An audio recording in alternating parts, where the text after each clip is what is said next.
Quero dizer à igreja que Deus está neste ambiente, amém? Eu vou ler um versículo aqui, querida igreja, para a nossa meditação, no livro de Jó, capítulo 19. Glória a Deus. Jó é um livro muito conhecido, está colado com o livro de Salmo. Jó capítulo 19, o versículo de número 25 diz assim: porque eu sei que o meu Redentor vive, e que por fim se levantará sobre a terra. Amém? Glória a Deus. Jó capítulo 19, versículo 25, ele mesmo está dizendo: eu sei que o meu Redentor vive, e que por fim ele se levantará sobre a terra. Amém? Igreja, sabemos que a princípio a vida de Jó aparentemente ia muito bem, até que um dia veio os filhos de Deus trazer as suas primícias. Está escrito, queridos, que veio também entre eles o diabo. Deus fez questão de apresentar a Jó, dizendo: de onde vens, Satanás? E ele disse: eu venho te rodear a terra e te passear por ela. Existe uma expressão mais clara, que o diabo ele responde a Deus quando o Senhor diz: onde você vem?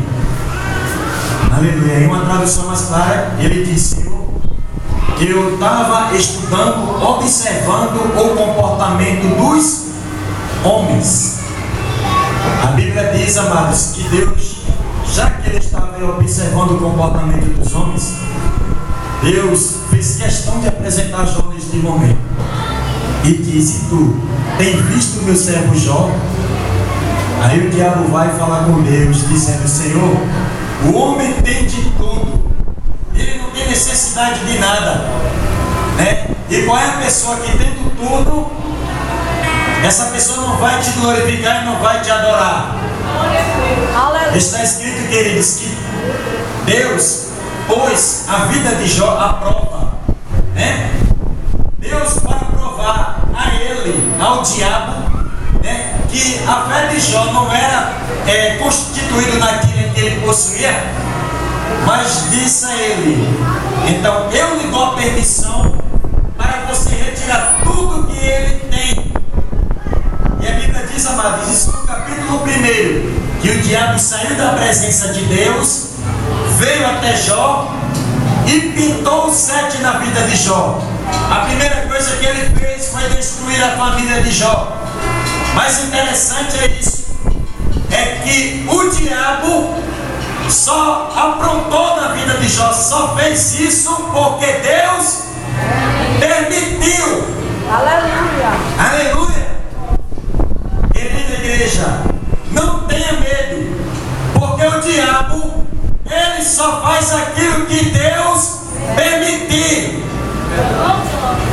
Está escrito que o diabo fez com que ele perdesse tudo. No capítulo 2 ele entra na presença de Deus novamente, e o Senhor Deus passa na cara, dizendo: e aí, tu viste que ele não negou o meu nome e não atribuiu a mim falta alguma? A Bíblia diz, amados, que o diabo deu uma sugestão dizendo o seguinte: pele osso por osso, mas se ele ficar enfermo, se ele cair na enfermidade, ele vai blasfemar. E a Bíblia diz que pela segunda vez Deus permitiu na vida de Jó. A primeira doença entre as quase 10 que Jó teve foi uma lepra, um tipo de coceira que danificou a pele do alto da cabeça até a planta do pé. Aleluia! Jó, queridos, as suas unhas não geravam mais nenhuma possibilidade. Ele pegou uma pedra pontiaguda, aquilo que a Bíblia Bíblia diz um caco de telha, e começou a se raspar com aquela ferida, com aquela pedra, né, para tentar aliviar a sua dor. Quando Jó começa a ficar doente, a imagem de Jó começa a ficar com a sua aparência modificada. Já tinha perdido tudo que Deus permitiu que ele ganhasse, né? A Bíblia diz, irmãos, que o estado de Jó físico e emocional foram abalados. Então Jó ficou em uma situação decadente. Os amigos que Jó tinha, que comia com ele dia a dia, aleluia, quando viram a situação de Jó, disseram: esse homem fez alguma coisa que provocou a ira de Deus. Começaram a dizer que Jó pecou. E nem sempre o sofrimento é a causa do pecado. Porque às vezes conhecemos pessoas que sofrem, que vivem situações difíceis e provações, e pessoas que, em vez de se compadecer, se condoer com eles, não, vão com crítica, vão botando ainda mais a corda no pescoço e terminam dizendo que aquilo ali foi o pecado que o mesmo cometeu. Aleluia.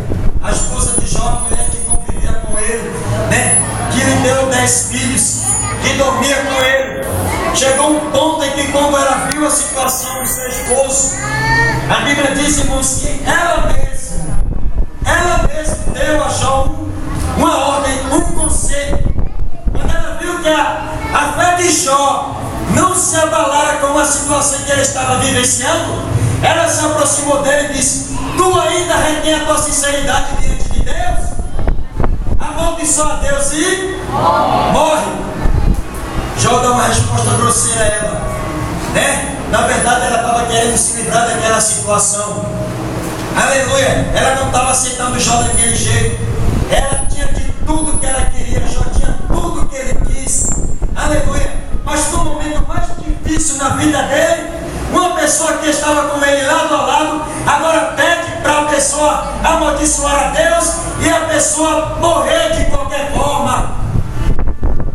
Jó diz assim para ela, queridos: como qualquer louca que é lançada no deserto para morrer, assim fala você. Nu eu saí do ventre da minha mãe, e nu eu tornarei para lá. Aleluia. Aleluia. Para a gente encerrar a palavra, né? Capítulo 6, versículo 8 do livro de Jó. Se você tiver paciência de ler, você vai ver que Jó diz assim o seguinte: aleluia. Quem dera que se cumprisse o meu pedido e que Deus me concedesse o que eu espero. O que ele estava esperando naquele momento era a hora da morte. Chegou um ponto em que Jó ficou com um trauma psicológico e disse: Deus, o que foi que eu fiz para merecer tudo isto? Jó começou a questionar a Deus. E ele vai para essas palavras: quem dera que se cumprisse o meu pedido e que Deus me concedesse o que espero. Ele estava querendo morrer, não estava aceitando aquela situação. Mas a Bíblia diz que Deus responde a ele lá na frente, dizendo: aonde estava tu quando eu fundei a terra? Deus estava dizendo para Jó que ele é antes de todas as coisas.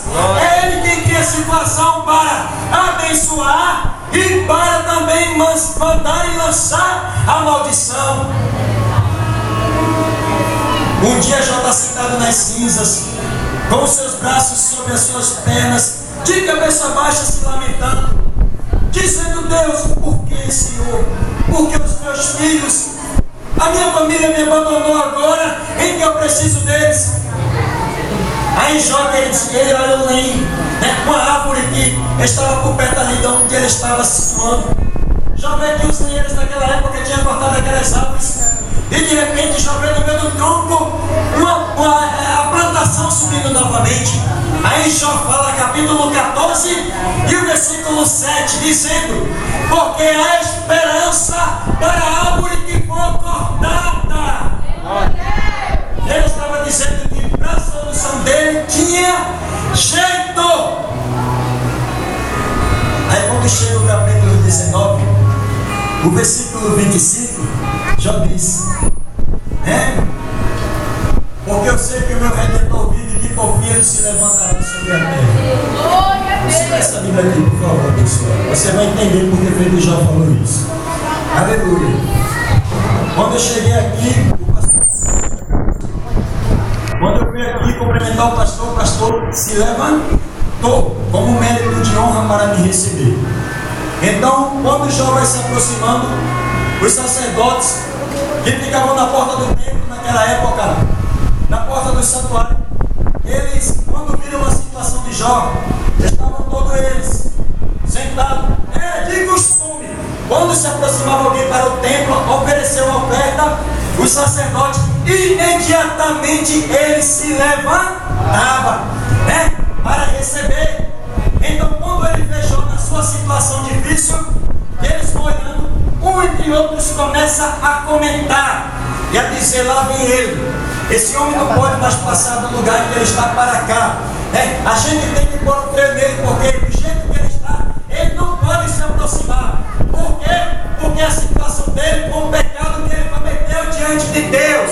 E eles, quando viram Jó se aproximando, Jó vai se aproximando, qual era o deles?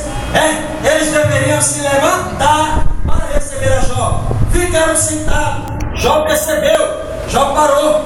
Porém, ele falou essas palavras no capítulo 19, versículo 25, na cara deles, dizendo: já que vocês não se levantam para me honrar, mas eu sei que o meu Redentor ele vive e que por fim se levantará sobre a terra.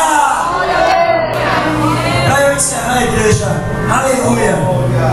Você não é honrado como você deveria ser, Enquanto você tinha, as pessoas não honravam, porque infelizmente, nós vivemos em uma sociedade de desigualdade tão grande, onde só valemos o que temos. Se temos alguma coisa, nós valemos alguma coisa, Quando você tem alguma coisa, você ganha o respeito de alguém que até mesmo não tem o que você tem. Porém, aleluia, quando as pessoas veem você na prova, não se levanta, só sabe falar, meter o pau, a dizer que é pecado, a dizer que o culpado de tudo isso é você, mas não sabe ele que é Deus que está provando e que o que você perdeu, Deus vai dar em dobro a você e eles vão ver.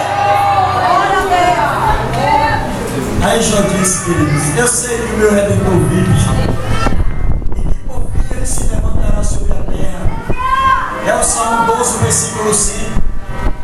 Por causa da opressão do pobre e do gemido do necessitado, me levantarei do meu trono e porei meu povo a salvo, diz o Senhor dos Exércitos.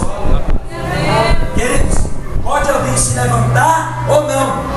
Pode alguém se levantar contra a sua vida, Pode alguém se levantar para querer te abater, para querer te destruir, para querer te derrubar. Pode alguém se levantar, até mesmo para tramar contra a tua vida. Só sei de uma coisa: que maior o que está com você do que esses que se levantam para te abater. Amém, igreja? Amém. Faça feito Jó, com as suas esperanças, que Deus vai mudar a sua história. Amém?